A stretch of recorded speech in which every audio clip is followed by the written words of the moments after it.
Nah, puasanya puasa Sayfi Angin. Emang Sayfi Angin mah dia mah puasanya emang kudu sendiri. Godaannya setiap malam itu bubuknya dihuni anak didatangin kuntilanak. Datangin kuntilanak. Di itu ada tulisan-tulisan orang-orang dahulu. Waduh, bubuk derita sampai di sini ada tulisannya lah orang-orang begitulah. Nah, beliau sendirian masak di situ, makan di situ, minum di situ, berak tinggal dari ke kali. Nah, di situ 40 hari katanya kan. Sekarang jadinya ya selewat aja ke Bogor. Melihat pas dulu gua puasa katanya. Itu puasa Sayfi Angin. Puasa yang bisa terbang, sholat di atas daun pisang. Ditesnya begitu, kalau belum tertaikkan, sholat di pohon pisang, sholat di daun pisang enggak tertaikkan. Tapi kalau sudah bisa sholat di atas pohon pisang, itu udah tertaikkan. Bagaimana bisa sholat di atas pohon pisang? Pisangnya dirubah dulu. Itu Sayfi Angin. Bid'ah bukan itu mah ilmu wali, ciptaan wali. Percaya ciptaan manusia apa ciptaan wali? Ciptaan wali. Kanjeng Nabi katanya bisa terbang. Ada siapa bisa terbang? Itu Israfil terbang. Menurut kakak aneh. Katanya sama orang yang zaman akhir bisa terbang. Kalau posisinya orangnya jarang ibadah, jangan aneh. Kayak pesulap bisa terbang, jangan aneh. Itu mah pakai jin. Tapi kalau karomahnya para wali, ilmunya ilmu wali, tirakatnya tirakat ibadah, terbang kita yakin.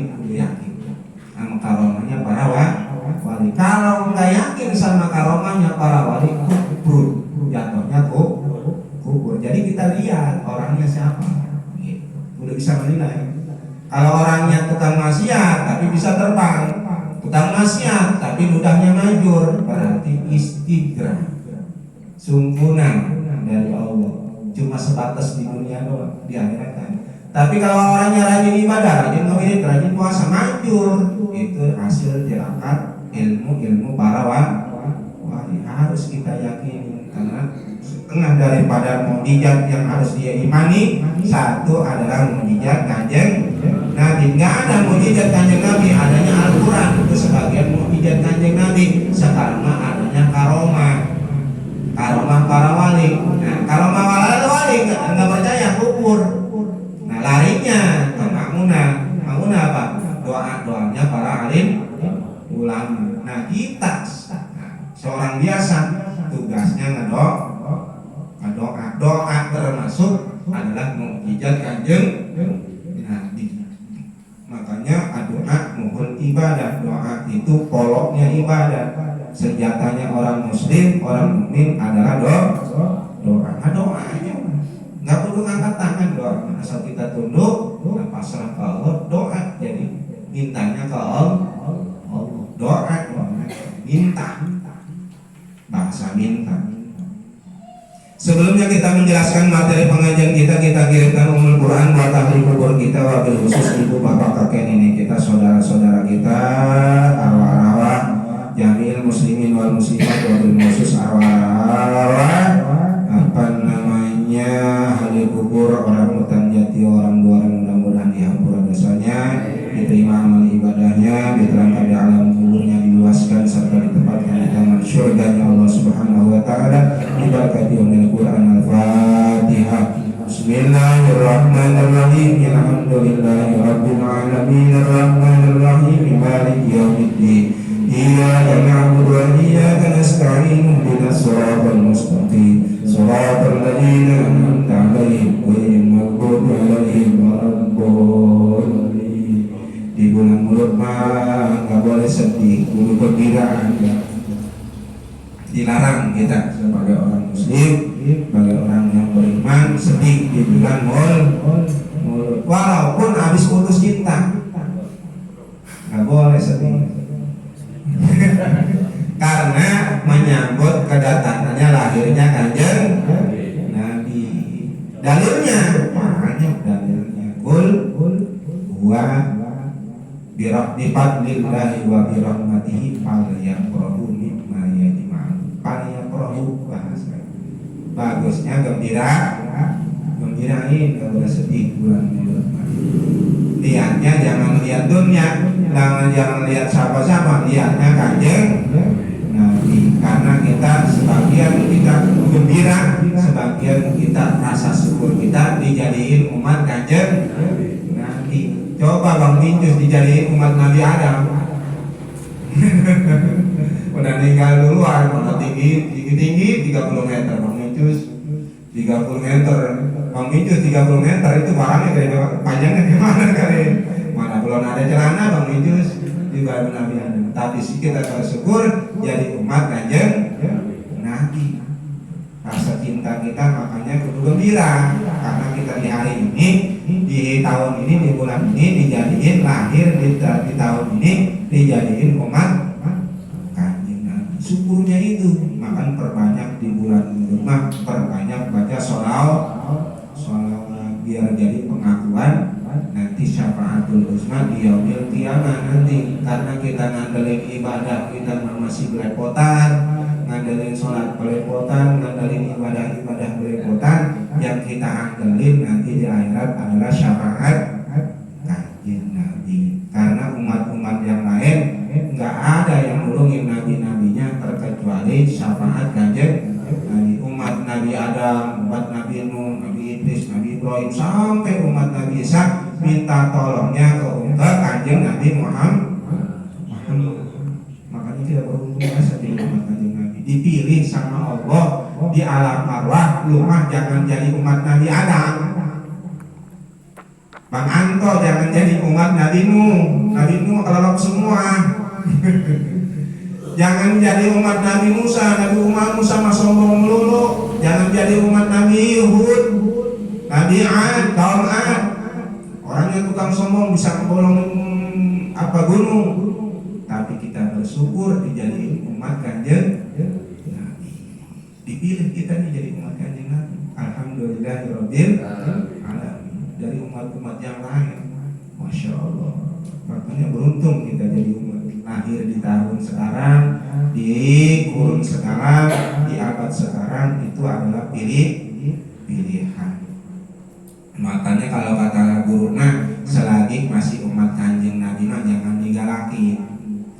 Walaupun dia tukang maksiat, fasik, jangan digalakin karena termasuk umat Kanjeng Nabi. Walaupun orang kafir sama, orang kafir juga umat Kanjeng Engkau umat Kanjeng Nabi. Jin sekarang walaupun hidupnya dulu di zaman Nabi Hud, dulu yang umat jadiin umat Nabi Sulaiman.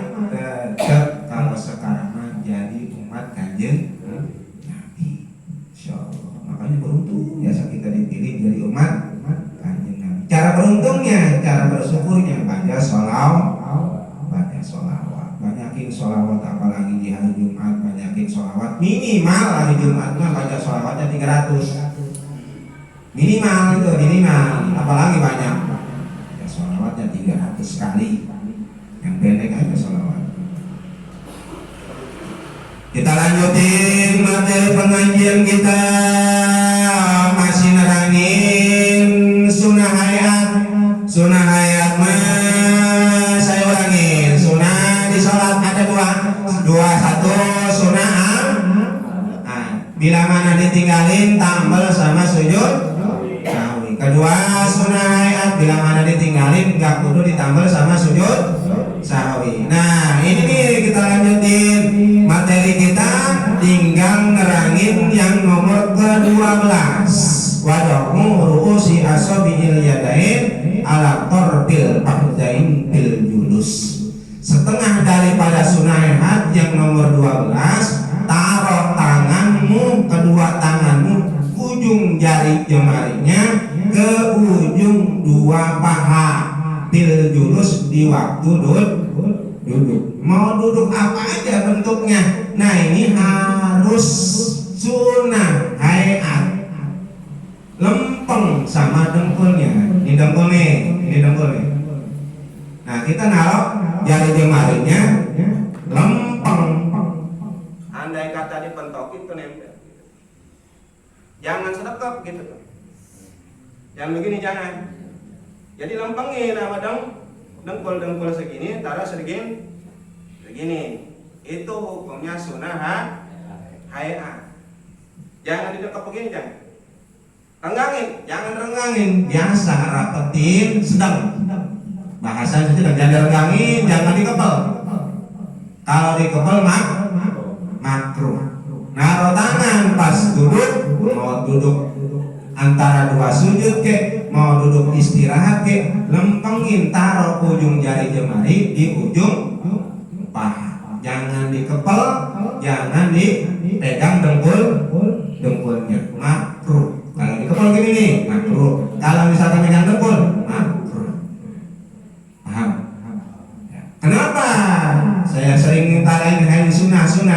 Nah ini namanya ahli sunnah wal jamaah. Disebut ahli sunnah itu suka ngelaksanain sunnah. Nah kita biar disebut ahli sunnah, nah ngelaksanain pas waktu sholat taruh tangannya Al-Quran seperti yang diukurin sama kanjeng Nabi. Dilihat sama sahabat kanjeng Nabi, naruh tangannya pas duduk antara dua sujud, pas duduk istirahat, naruh tangannya pas di ujung namanya sunnah hayat.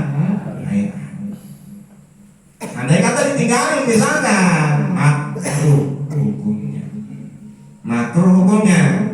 Kenapa saya katakan? Sebab kata kanjeng Nabi, mandi betul lihat ditarkis sunnah, betul lihat ditarkil faraid. Kata kanjeng Nabi, barang siapa yang diuji, barang siapa yang berani ninggalin sunnah, maka berani dia ninggalin fardu. Bebaik. Makanya nih sunnah qobliyah, ba'diyah itu lazimi.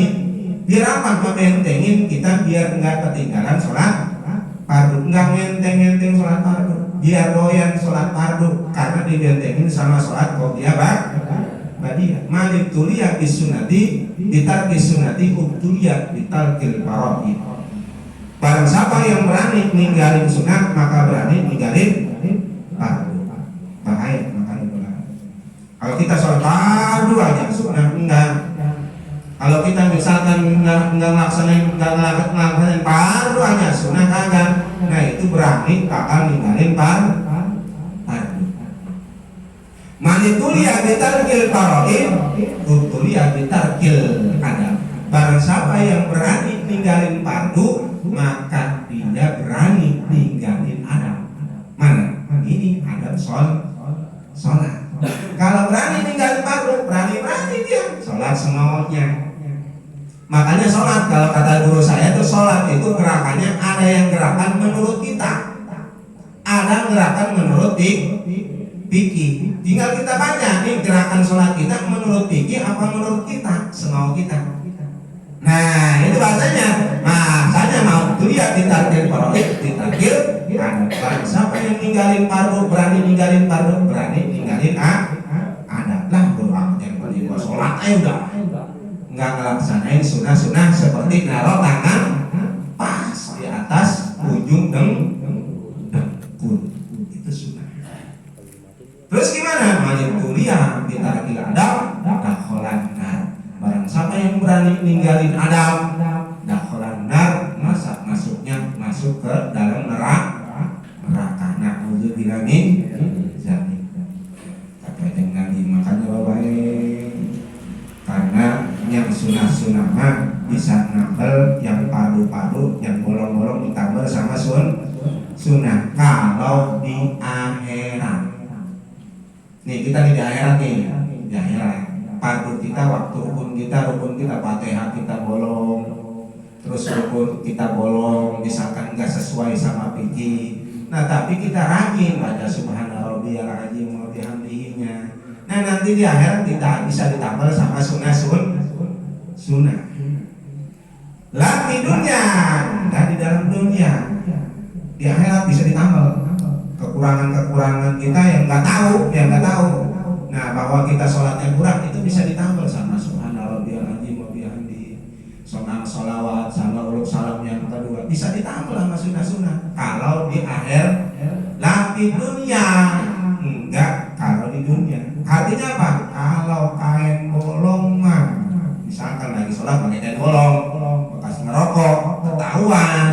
Nah selama dia sholat dari subuh dia pakai kain itu sholat subuh wajib kodok, nggak bisa ditambal sama sholat sunnah, paham nggak? Kalau ketahuan nih, tadi pakai kain dari sholat subuh ini, walau mana nggak pakai celana dalam, kelihatan pahanya, walaupun nggak kelihatan sama orang, kelihatan sama kita, walaupun nggak kelihatan sama kita, tapi bolong pahanya, itu mah nggak bisa ditambal sama sunnah, nggak bisa, wajib kodok karena ketahuannya di alam dunia, wajib kodok. Atau subuh kesiangan, bangun jam 8, misalkan tahajud jam 2, tidur merasa bangun, kan biasa gitu kita tidur, ada bangun jam 2, sholat tahajud, subuh kesiangan, nggak akur, kita nggak akur, ada aja, ada pengen tahajud subuh kesiangan, ada yang bisa subuh tapi nggak tahajud, bener kan? Iya, kita banyak kurangnya tuh gitu merasa kita malam lemah. Makanya kalau kita pengen ibadah mintanya ke ahli ibadah. Kalau kita pengen ibadah mintanya ke Allah. Ya Allah, saya pengen kekuatan, pengen sholat tahajud. Jangan nanya ke Ustadz ya sama. Iya, kita nyembahnya ke Allah, mintanya ke Allah. Ya Allah, dalam hati aja. Ya Allah, saya pengen kuat ibadah tahajud. Tadi dikasih sama Allah. Dibangun, mau tidur nih, ya pengen kuat sholat qobliyah subuh, pengen kuat ibadah sholat subuh, pengen kuat sodaqah, pengen kuat, semua juga mintanya ke Allah, minta kekuatannya ke Allah, minta kekuatannya Allah. Jangan begini, Ustaz, gimana nih saya pengen sholat lagi, gimana ya? Minta sholat gitu. Itu mah urusan Allah, mintanya ke Allah, kekuatan diri kita secara batin juga itu mintanya ke Allah.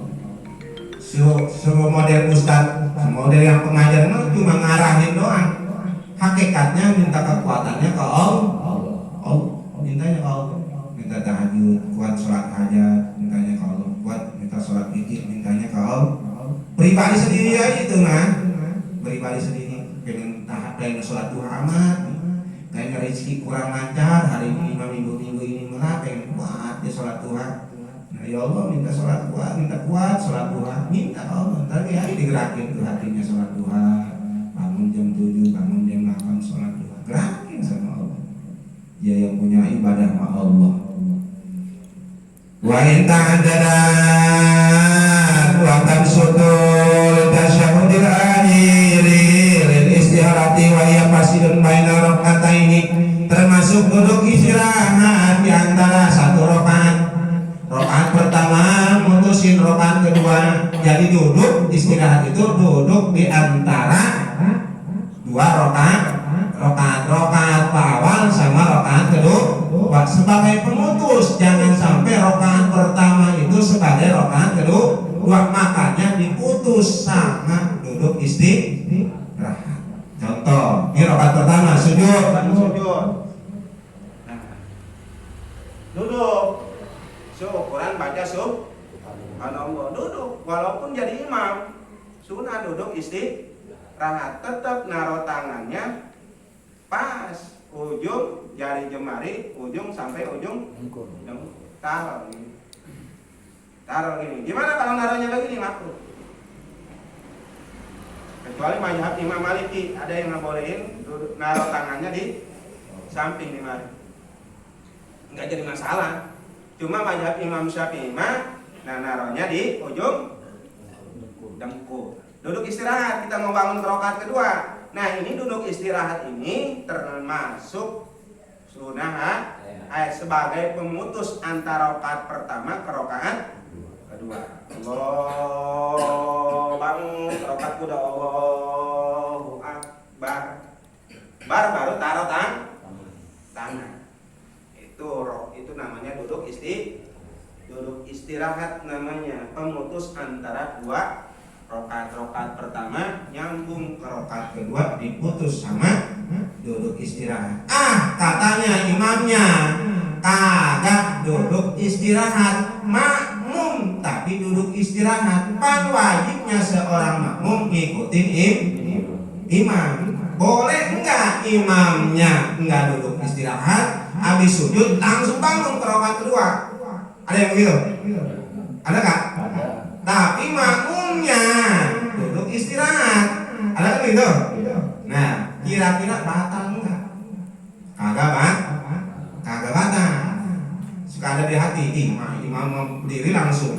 Kita mah yang makmum duduk istirahat dulu, nggak ngikutin imam. Pam syarat jadi makmum itu harus patuh sama imam. Kalau imam nggak duduk istirahat, apakah kita perlu duduk istirahat? Nggak perlu duduk istirahat. Di pelebah ini mana duduk istirahat. Walaupun si imam nggak duduk istirahat, langsung bangun ke rakaat kedua, nah si makmum boleh duduk istirahat. Harus imam udah bacaan, kita baru bangun. Paham nggak? Duduk istirahat. Asik.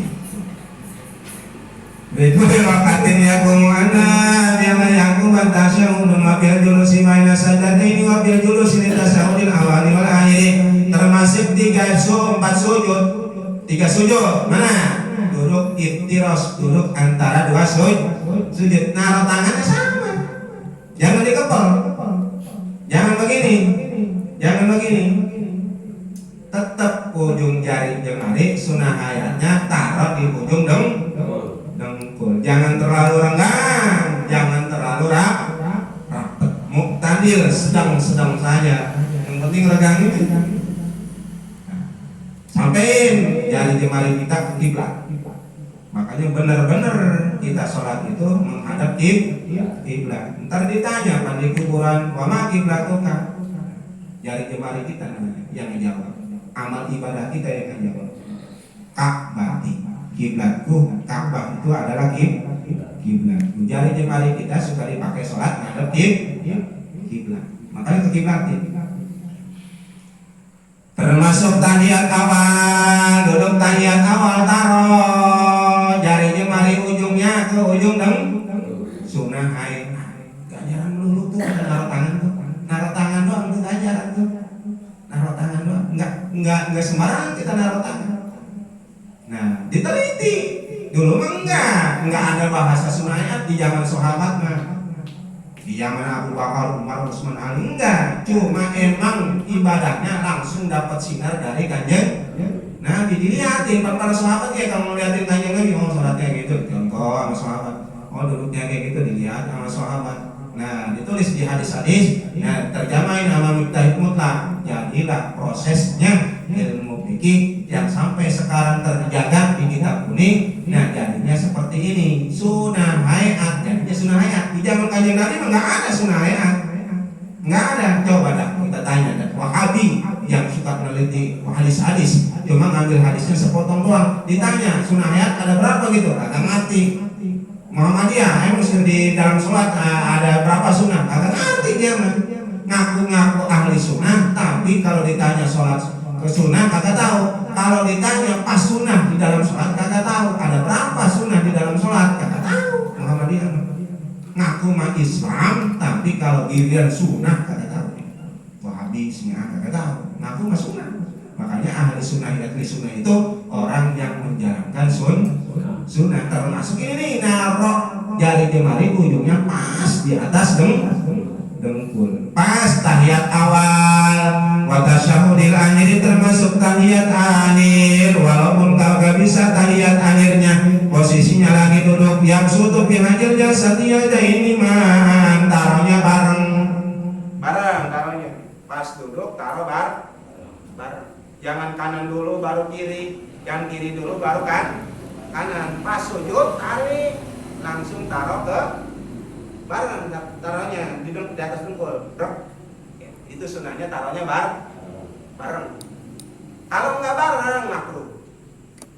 Dijajar-jajarnya. Pas kita sujud di tangan begini nih, taruh di atas dengkulnya bareng.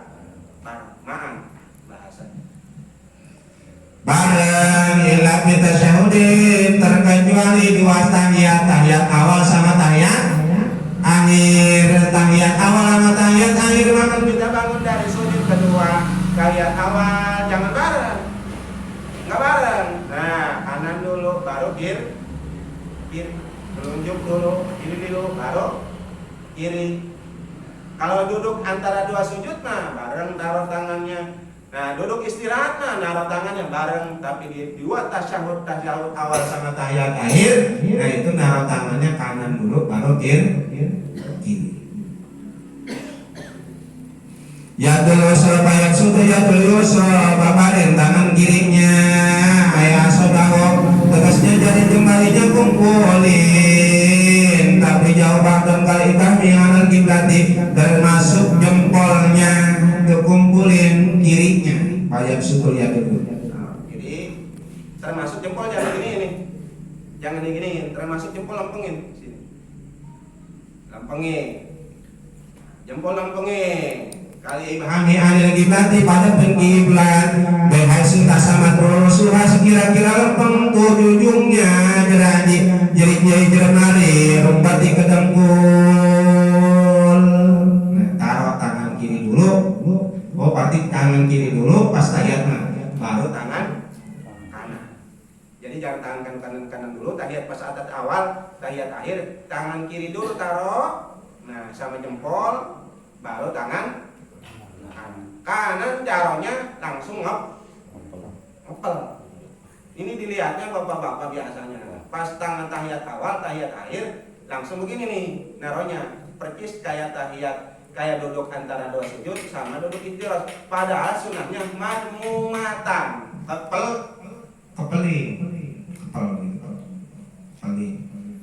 bahasanya bahaya suta samaan kumpulin pas ditaruhnya di dengkul sebelah kanan di waktu naruh dengkul kepelnya taruh tangan kanan kepel ilang masjihata terkecuali telunjuk jangan kepel telunjuk enggak begini cuma bahasanya bahasa di marima bidayumna palak video jangan dikepel painau yosiru leprehin cuma kadal dipahami kumpulin sama jempol sekira-kira jempol satuin sama bawah telunjuk tuh alator pirohat tahu di telapak tangannya wa yasiru biha rabi'an laha isarah angkat sedikit ma imaladnya kolilan. Nah tekukin ini paling lempeng nih nah tengkokin sedikit taruh tangan dulu di bawah dengkul. Ini ujung dengkul nih, ini ujung dengkul. Kita taruh tuh ditaruh ujung dengkul, bengkokin. Nah, jangan lempengin jangan. Sunahnya bengkokin. Ini tetap bulat seperti nomor 5 Arab. Nomor 5 Arab. Jangan begini begini. Nah, jangan begini, bengkokin sunahnya bengkokin. Ini kita jadi bengkokin himalah. Bahasanya bengkokin. Udah dibengkokin, taruh sedikit di alat tahu jangan sibuk di kiblat. Yang penting jangan keluar dari kiblat. Jangan dibengkokin, jangan begini. Lempengin. Ini dengkul, lempengin, bengkokin. Nah, ini jempol di ini nih. Dipelebainin. Percis kayak nomor 5 Arab. Nomor 5 Arab kan bulat ya. Nah, itu dia harus seperti begini. Jangan begini, jangan. Ada yang begini. Rapat. Itu nggak dapat kesunahan. Sunahnya bolongin pas tahiyat nih. Ini biar akur sholat kita sama kanjeng Nabi. Kan contohnya kanjeng Nabi. Coba bahasa Arabnya, bahasa fikihnya begini. Dialah tujuan sentil kiblat hala kauni mutasyahidan di waktu duduknya lagi tahiyat awal, tahiyat akhir. Nah, wajah dikerok inda qaulihi illallah baru di situ ngucapin illallah inda nutqi bihamdati illallah. Nah, angkat pas asyhadu an la ilaha illallah. Posisi jangan lempengin tetap. Walaupun hamzah lafaz illallah illallah. Mata yang tadinya di sholat sunahnya di tempat sholat pas illallah mata kita lirikin ke telunjuk. Jadi begini mata di tempat sholat nih sepanjang kita sholat dari mulai takbir niat sampai uluk salam sampai illallah. Nah itu mata posisi fokus ke tempat sholat, tempat sujud kita liatin, jangan lurak diri ke sana ke sini. Nah pas illallah asyhadu an la ilaha illallah. Nah ini angkat mata melirik ke telunjuk illallah, punya tekad af'al Allah, sifat Allah, dan amalan Allah. Illallah, Allah itu ngasih isyarat kita bahwa Allah itu satu. Maka ada satu tarekat kalau yang mikir illallah, ya illallah seperti ini, la ilaha illallah, la ilaha illallah. Ada yang tarekat model begitu tuh, asal zikir la ilaha illallah, la ilaha illallah. Itu gitu, sama isyaratnya lagi sholat kita nyebutin illallah, terkecuali Allah. Allah itu satu isyaratnya. Biar apa? Menguatin tekanan batin kita, hati kita bahwa Allah itu satu, enggak dua, enggak tiga. Illallah, mata lirikin ke telunjuk. Jangan ke tempat sholat lagi, jangan ke tempat sujud lagi. Posisinya pas illallah, mata liriknya ke telunjuk. Kenapa saya ulang-ulang? Takut lupa ntar pulang.